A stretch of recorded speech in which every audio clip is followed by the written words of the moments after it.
The झकास की videos देखने के लिए हमारे चैनल को सब्सक्राइब करें और नोटिफिकेशंस पाने के लिए बेल आइकन को दबाएं। नमस्कार सर, हमारे साथ जुड़ने के लिए और अपना कीमती वक्त हमें देने के लिए आपका धन्यवाद।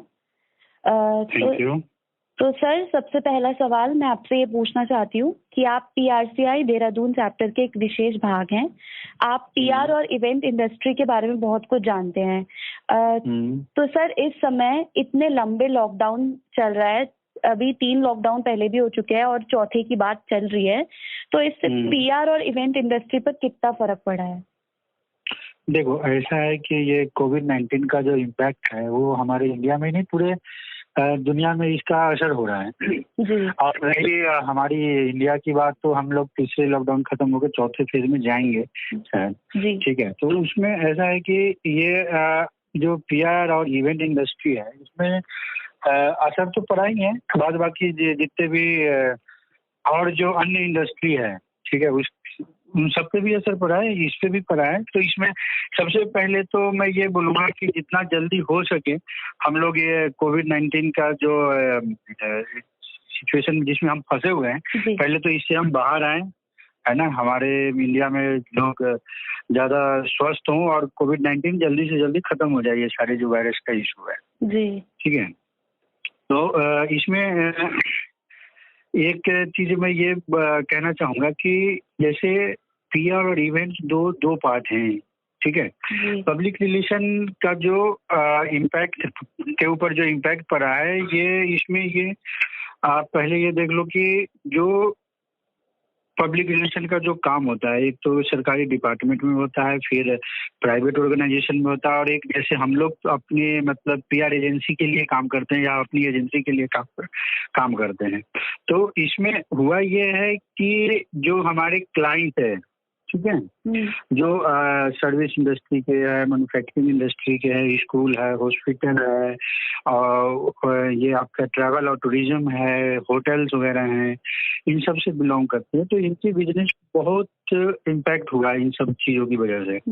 तो वहाँ से जो उनका जो रेवेन्यू था वो आना बंद हो गया है। तो सबसे पहले क्या होता है कि जो भी बड़े ऑर्गेनाइजेशन होता है, उसमें जो पीआर का जो फील्ड है, ये थोड़ा सा लग्जरीज में होता है कि भैया आपकी बिजनेस अच्छा चल रहा है, आपके एम्प्लॉय की सैलरी वगैरह सब कुछ जा रहा है, सब कुछ हो रहा है, देन हम आते हैं कि हम अपना इमेज बिल्ड करें, अपना रेपुटेशन बनाएं, लोगों को बताएं कि हम क्या कर रहे हैं, नहीं कर रहे हैं। तो सबसे पहले जो इम्पैक्ट होता है कि जो उनके जो रेवेन्यू पे जो असर पड़ा है, तो उसमें सबसे पहले हमारा वाला जो पीआर और मार्केटिंग का इशू मैटर है, जो फील्ड है, उस पर इम्पैक्ट पड़ा है। तो इसीलिए सबसे बड़ी चैलेंज ये हो गया है कि जो पीआर एजेंसी है उसको नए प्रोजेक्ट मिलना मुझे थोड़ा सा चैलेंजिंग हो गया है, क्योंकि लोगों के रेवेन्यू नहीं आ रहे हैं। तो सबसे पहले कॉस्ट कटिंग कर रहे हैं, तो मार्केटिंग और पीआर पे अपना वो कर रहे हैं, ताकि ये है कि आप एम्प्लॉय को सैलरी दे पाए और भी चीज़ें जो आपके एग्जिस्टिंग एक्सपेंसेस हैं वो हो पाए, है ना, वेदर की आप रेपुटेशन और इमेज पे ध्यान दे। तो सबसे पहले आपको पीआर और मार्केटिंग का जो बजट है वो कटता है, तो इससे नए बिजनेस पे थोड़ा सा असर पड़ा है। और जो करंट बिजनेस जो चल रहा है, मतलब जो भी क्लाइंट है जिसके लिए हम अभी काम कर रहे हैं, ठीक है, तो उसमें ये हुआ है कि भैया उनका बिजनेस चल नहीं रहा है, तो उनका ये है कि उसी रेट पे हमसे वो चाह रहे हैं कि हम कुछ ज्यादा काम करके दें, उनके लिए 24/7 अवेलेबल रहे। उनको अगर कोई क्राइसिस वाली स्थिति है तो हम उनके लिए मतलब क्लाइंट सर्विसिंग में ये होता है कि अगर आपको क्लाइंट की कभी भी कोई भी जरूरत हो रही है, तो आप उस क्लाइंट के साथ उस समय हो, है ना जी। तो ये आपको आपका जो सर्विस का जो फ्रीक्वेंसी है वो बढ़ गया। आपको 24/7 में सारे एम्प्लॉय को रखनी है, सब कुछ रखनी है, लेकिन जो आपको फाइनली जो पैसा मिलेगा, आपका जो आपका सर्विस चार्जेस मिलेंगे वो पहले जितना ही मिलेंगे, लेकिन आपको उसके बदले में काम ज्यादा करके देना है, ठीक है। तो ये चीज हो गया। तो इसमें ये हो गया कि जो बड़ी एजेंसी है जिनके पास बड़े क्लाइंट हैं, तो वो तो सरवाइव कर रहे हैं, लेकिन जो एक छोटी एजेंसी है जिनका नेटवर्क कम है, जो बहुत कम रिसोर्सेज के साथ काम कर रहे हैं, तो उनके लिए ये मतलब एग्जिस्टिंग क्लाइंट को भी कंटिन्यू करना चैलेंजिंग हो गया है। नई बिजनेस की तो बात ही हटा दो आप, ठीक है। तो ये है। जी सर। मेरा दूसरा सवाल ये है कि लॉकडाउन खुलने के बाद आपको क्या लगता है कि जो पीआर इवेंट्स होते हैं, कॉन्फ्रेंसेस होते हैं या सोशल गैदरिंग्स होते हैं, तो उसमें लोग आना चाहेंगे या उनके दिमाग में कोविड-19 को लेकर आगे भी खौफ बना रहेगा और इससे पीआर इंडस्ट्री पर प्रभाव पड़ेगा? देखो, इसमें कुछ हो ना हो, लेकिन जो इवेंट इंडस्ट्री है हमारा, जी। ठीक है, इवेंट इंडस्ट्री के लिए बहुत बड़ा चैलेंज हो गया है अब, क्योंकि इवेंट्स में क्या होता है कि जब भी आप कोई इवेंट करते हो तो उसमें बहुत सारे आपके वेंडर होते हैं। मान लो आप कोई प्रोग्राम कर रहे हो तो उसमें आपका ट्रांसपोर्टेशन का होगा, आपका मतलब लाइट एंड साउंड का होगा, ठीक है, आपके जो अदर डिजिटल टीम होती है, जो सीसीटीवी वगैरह करते हैं, जो कॉमन मतलब लेबर्स वगैरह जो उसमें काम करते हैं, ठीक है। तो अब सर ऐसा हो गया है कि गैदरिंग तो हम कर नहीं सकते। जी। आपको सोशल डिस्टेंस भी मेंटेन करके रखना है अगर आप कुछ लोगों को बुला रहे हो तो, ठीक है। तो अब ये चीजें डिजिटल की तरफ जा रहा है। अब अभी जैसे कुछ क्लाइंटों का ये कहना है, मतलब ये बिल्कुल खुल के मैं बता रहा हूँ कि क्लाइंट का ये कहना है कि ऐसा है कि मैं दिल्ली में बैठा हूँ, बम्बई में बैठा हूँ, मैं आ नहीं सकता, ना मैं कोई होटल बुक कर सकता क्योंकि लॉकडाउन चल रहा है सारी चीजें। तो आप हमारे लिए ऐसा कर दो कि डिजिटल कॉन्फ्रेंस करा दो। जी। अब या तो आप स्काइप पकड़ोगे या फिर जूम लोगे, ठीक है। जूम के थ्रू उनका ये कहना है कि आप मेरे को 8-10 जर्नलिस्ट एक पैनल में आप ला दो, जी।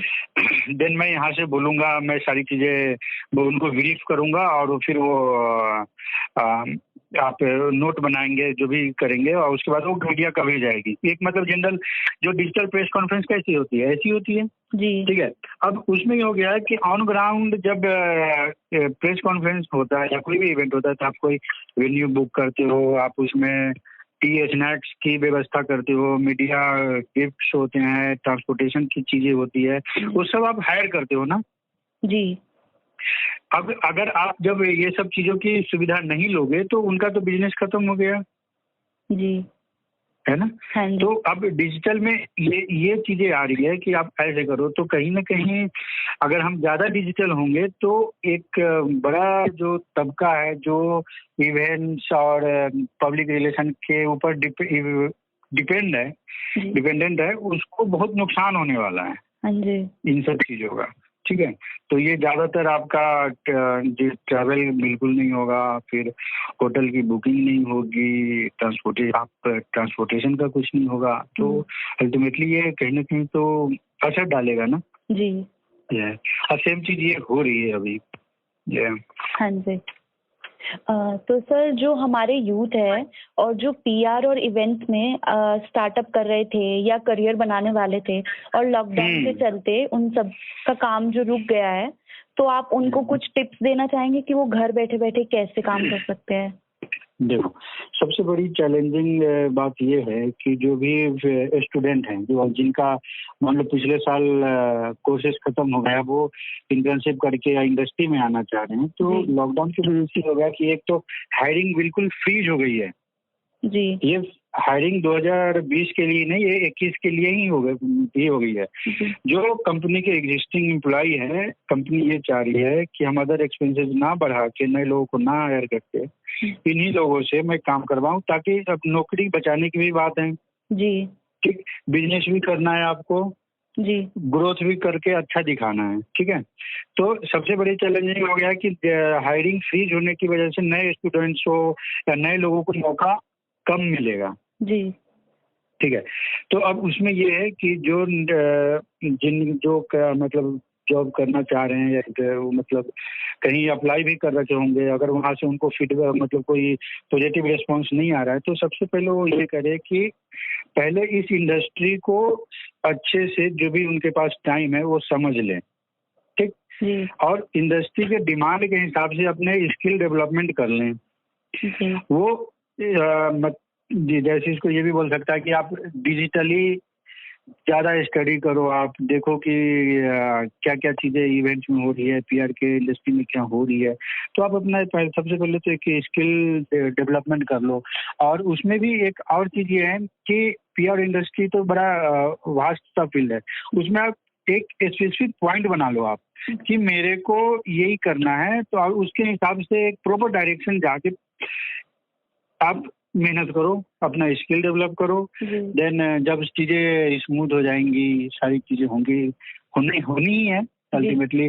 सब कुछ दोबारा से रन होना है, सब कुछ चलना है। बट हो सकता है कि पहले जैसे ना हो, बहुत सारी चेंजेस हो जाएंगे जो नई चीज होंगी लॉकडाउन के बाद। जो पोस्ट लॉकडाउन की बात हम जब करेंगे तो बहुत सारे जो तरीके हैं वो बदल चुके होंगे काम करने के, है ना, सारी चीजें। तो आप मेरा ये कहना है कि जो नए लोग हैं जो आने वाले इंडस्ट्री में हैं, वो अपनी स्किल पे ध्यान दें और कोशिश करते रहें। ऐसा नहीं है कि हायरिंग हमेशा के लिए बंद हो गया, कुछ टाइमों की बात है। जब स्थिति अच्छी होगी, नई वैकेंसीज आएंगी, सारे लोग वापस काम करेंगे, नए लोग भी आएंगे, नए प्रोजेक्ट शुरू होगा, सब कुछ होगा।